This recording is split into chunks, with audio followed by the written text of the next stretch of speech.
Stephen's going to be starting on the first panel, which will be through the sides, where he's going to be working some layering internally through that shape, which will affect the external shape as it sits forward.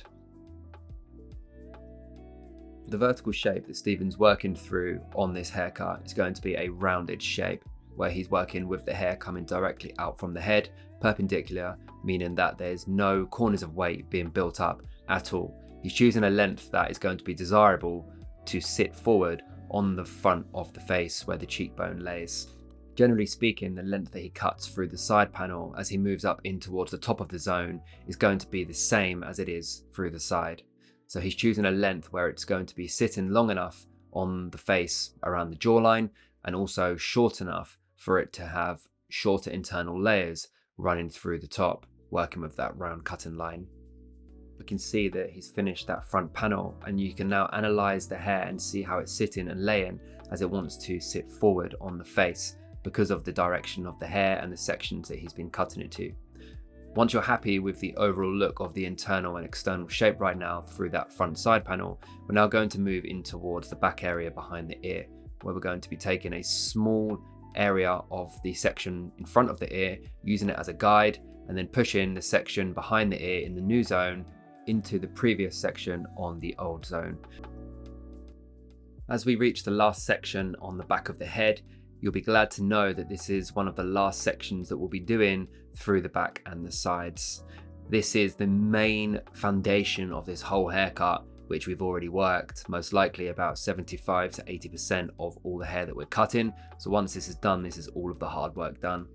After this, we can move in towards the cross-checking so we can see the shape in its pure form, make sure that we have something really smooth and consistent on the horizontal axes, making sure that your elevation is the same as you were cutting on the vertical axes. Let's now move on towards the smaller panels that we've separated through the front, which will really bring the haircut together and bring it to life.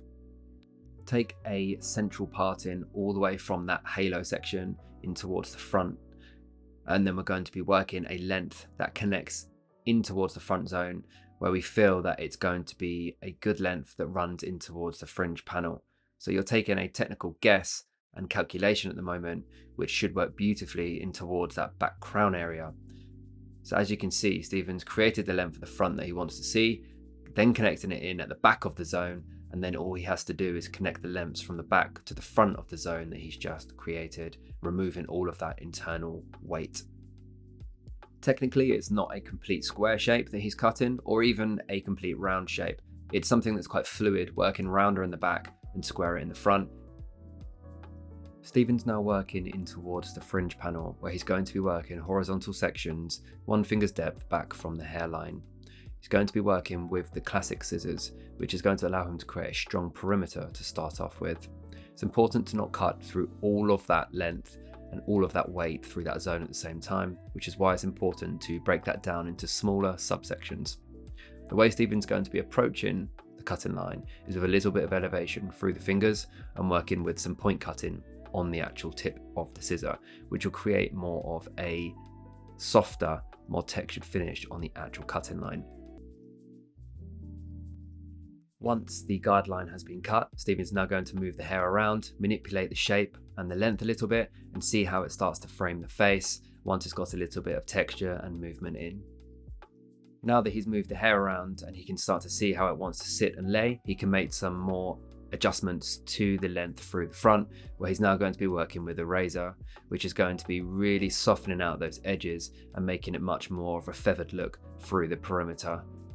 Through the back of the hair, Stephen's working in the vertical sections, again in the same way that he's cut the hair on the wet shape, and just brushing through the last third of the hair with the texturizing scissors, and then working with some pointing action too. This will give off a really distinct and cool finish with the texture and the density working through the ends of the hair. Stephen's now going to add some sea salt spray into the hair, which is going to increase a little bit of texture and dirtiness, and then work with a molding cream, which is going to add a little bit of moisture and some strength in the styling. He's going to be scrunching this in and just generally distributing it out very evenly throughout the whole of the haircut, so it really dirties it all up and allows him to manipulate the styling in any way that he wants. As you can see with this look on the finished model, we can see that the face framing shape with the perimeter really suits the cheekbone and jawline and eyes, where the length of the fringe was absolutely pivotal to get right through that front zone. We can see the texture that it's created now the hair is nearly dry, with the texturizing throughout the edges and the perimeter.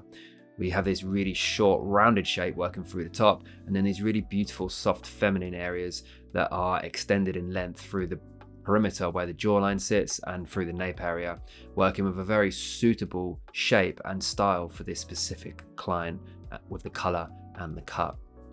We hope that you've enjoyed watching this women's creative haircut done by global educator Stephen Bazazzi, and we hope to see you on the next one.